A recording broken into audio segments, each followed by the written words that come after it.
Hey guys, welcome back to another video. Today is kind of a quicker video. The majority of this will just be the ending part of it where I show off everything that I got. Now that I'm looking outside, I have no idea where that umbrella came from and why it's there.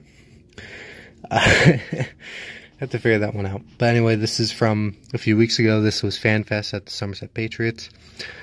And I do this video every year. It's a quick video.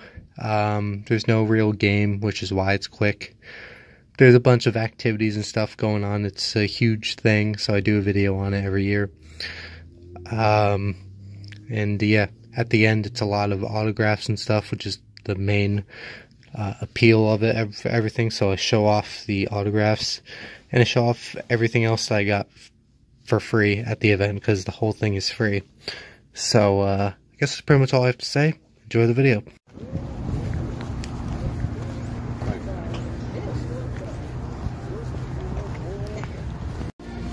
You said that one day, at least one day, she refused it.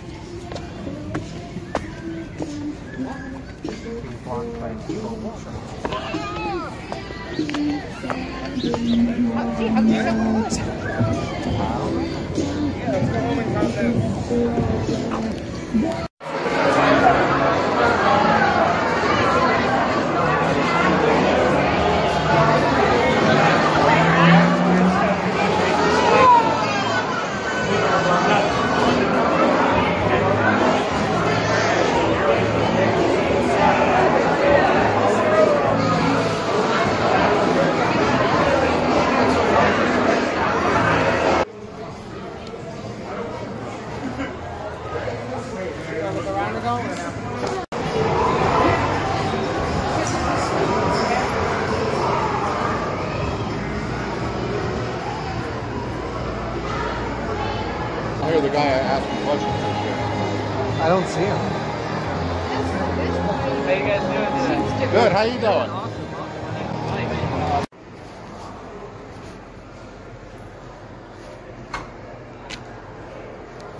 Probably closer than pound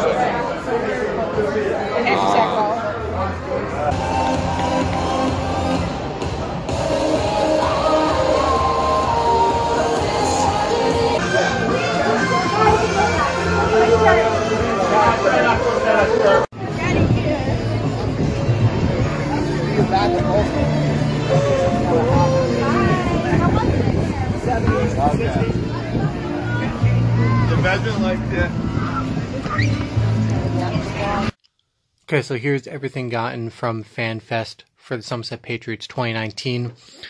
And yeah, a lot of it, the main part of it is autographs.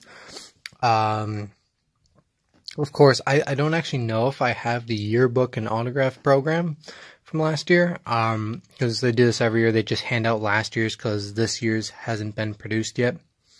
And the way I do it, like, I find cards for people. So anyone who was there last year, I have a card of anyway. So pretty much I don't even use this because all the new people aren't going to be in it. So everyone I didn't have as a card, I got them to sign the front anyway. But anyway, let's start out with the small stuff, I guess. This is just whatever they hand you coming in. It's literally just advertising tickets. But then you have the FanFest activities on the back, which I didn't actually look at. I looked at the times that people are going to be signing. And look at the rest of it. Main gate outside the ballpark. Yeah.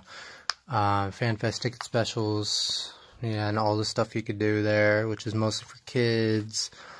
Team Store 50/50 raffle, information center, stuff like that.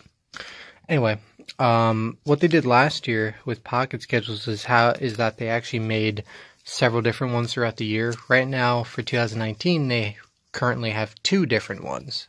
They probably will have more throughout the year, like I said, like they did last year. This one I picked up like a few weeks ago, or my dad actually did. Went to Subway near there, and a lot of businesses around the ballpark have these pocket schedules. So, and I'm not sure what they're doing, if they're doing it like they did last year, where every few pocket schedules you get, there's an actual code inside. Like, it's a rare chance of getting it, but I do have a couple from last year upstairs where there is like a special code and it's worth a lot.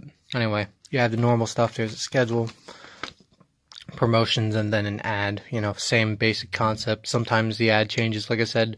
Some other times there's a code there instead of an ad. But yeah, the main difference is the cover. Now, here we are with the alternate cover. So far, this is, you know, the second of 2 of 2019. We have Rick Teasley on the front.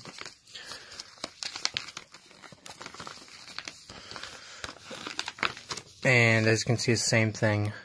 Different ad on this side, different ads over there, but, you know, same concept. Anyway. Oh well. Anyway. Guess we'll show off this first because this isn't anything special. I try to save the most special stuff for last.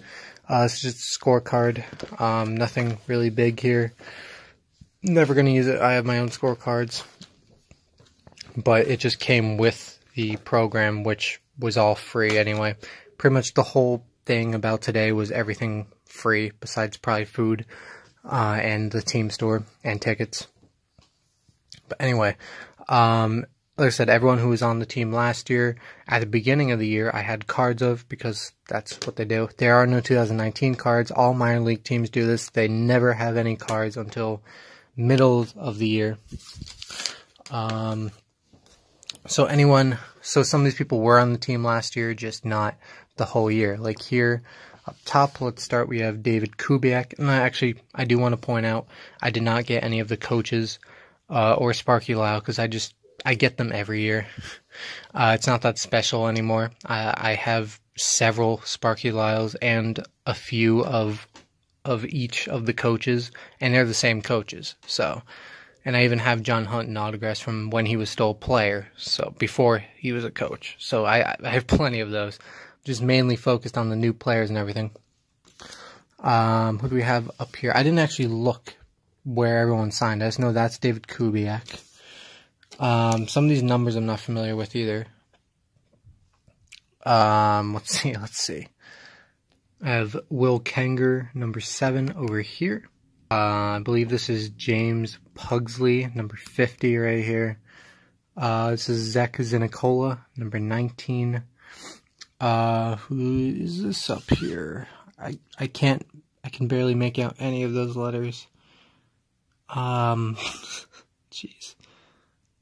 I would say that's Steve Nyeds, however you pronounce his last name, right there. Because that's the only one that I know I don't. That's the only other one that I know I don't have from here. So I assume that's his, although it doesn't really look like his name. But yeah. Now let's get into the cards.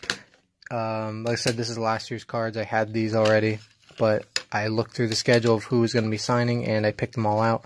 I did put the coaches in here just in case, but as you'll see, they are not signed because I figured I have too much of them anyway. It doesn't really matter. So we'll start off with Nate Rowe. Here is his autograph of Sparky Lyle, of course, like I said, unsigned. We have Fox Beyer. We have Glenn Barker. We have John Hunton. Brett Jody under that. And now we can move on to the signed ones again. Have Mike Francoso, who moved from number 5 to number 3 this year. We have Justin Pacioli, number 1. We have Scott Kelly, number 2. We have Mike Antonini, number 10. We have Yovan Gonzalez, number 4. We have Alfredo Rodriguez, number 8. There was a guy in front of me who had like several of his cards they had to sign. So obviously they weren't going with the 1 autograph per person rule today. And Vince Molesky, number 26. So yeah, there you go. That's everything from FanFest. Normally when I have stuff dealing with cards and autographs and stuff, I keep that separate from the outro. If you're watching this as an outro, if you're watching as a full video, you know, it doesn't matter. But point is, I usually keep those as a separate video altogether. But the reason why I put them in this one is because FanFest videos are relatively short. And, you know, highlight videos, you know, the outro is meant to kind of, you know, show off what I got.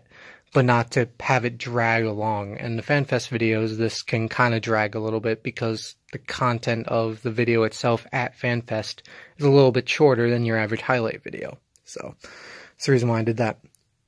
But anyway, opening night is April 26th. I did calculate something that was kind of cool. I have like 6 vouchers, free ticket vouchers, from last year that are good for April and May games of this year. I looked at their schedule, and assuming they also did what they did last year, where pretty much all of the midweek games during the normal school year, which is like May, June, April, you know, you can use a small amount of rewards points to get a free ticket to those games. So if they do that and I get to all the midweek games for free through points, and then that leaves 5 weekend games, or 6 weekend games exactly, which is the exact amount of ticket vouchers I have. So I can go to every single game in April and May for the Patriots for free, which is awesome. Of course, scheduling in May is going to get a little weird, so probably won't end up doing that going into May, but it'd be cool to see how many I can go to for free. Anyway, this has gone on for too long now. Anyway, thanks for watching, and I will see you all later.